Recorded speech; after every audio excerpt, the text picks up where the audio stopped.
पाठ 10 क्रिया विशेषण एडवर्ब। देखिए, पढ़िए और समझिए। निम्नलिखित वाक्यों में आए रंगीन शब्दों पर ध्यान दीजिए। अचानक वर्षा होने लगी। बच्चा तेज दौड़ रहा है। नाव धीरे धीरे चल रही है। ऊपर के वाक्यों में आए अचानक, तेज तथा धीरे धीरे शब्द अपनी अपनी क्रिया की विशेषता बता रहे हैं। क्रिया की विशेषता बताने के कारण इस तरह के शब्द क्रिया विशेषण कहलाते हैं। अतः हम कह सकते हैं, जो शब्द क्रिया की विशेषता बताते हैं उन्हें क्रिया विशेषण कहते हैं। क्रिया विशेषण अविकारी शब्द हैं। वाक्य में प्रयुक्त होने पर इनके रूप में परिवर्तन नहीं होता। ये जैसे हैं वैसे ही बने रहते हैं। जैसे मान्या कम खाती है। मान्या के स्थान पर पुल्लिंग संज्ञा शब्द पुनीत भी हो तो भी कम शब्द का रूप नहीं बदला। जैसे पुनीत कम खाता है। बहुवचन संज्ञा बच्चे होने पर भी कोई परिवर्तन नहीं होता। जैसे बच्चे कम खाते हैं। कम शब्द अविकारी या अव्यय शब्द है, इसलिए इसके रूप में कोई बदलाव नहीं होता। क्रिया विशेषण की पहचान। क्रिया विशेषण शब्दों की पहचान के लिए वाक्य की क्रिया पर कब, कहाँ, कैसे तथा कितना शब्दों से प्रश्न करने चाहिए।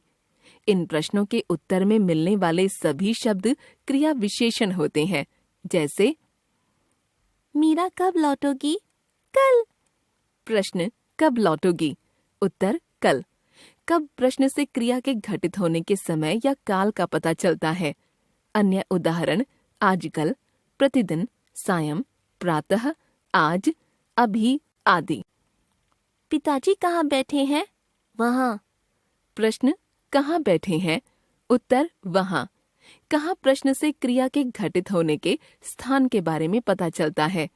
अन्य उदाहरण यहाँ, आगे, पीछे, ऊपर, नीचे, अंदर, बाहर आदि। कछुआ कैसे चल रहा है? धीरे धीरे।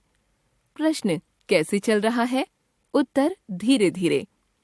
कैसे प्रश्न से क्रिया के घटित होने की रीति या तरीके का पता चल रहा है। अन्य उदाहरण जल्दी, तेज, जोर से, भली भांति, अचानक, एकाएक। रिया कितना दौड़ी? अधिक। प्रश्न कितना दौड़ी? उत्तर अधिक। कितना प्रश्न से क्रिया के घटित होने की मात्रा या परिमाण का पता चलता है। अन्य उदाहरण थोड़ा, बहुत, कम, ज्यादा, लगभग आदि। अन्य उदाहरण पढ़ते हैं। अखबार वाला सुबह आता है। कब आता है? उत्तर सुबह। बच्चे बाहर खेल रहे हैं। कहाँ खेल रहे हैं? उत्तर बाहर। बतख धीरे धीरे तैरती है।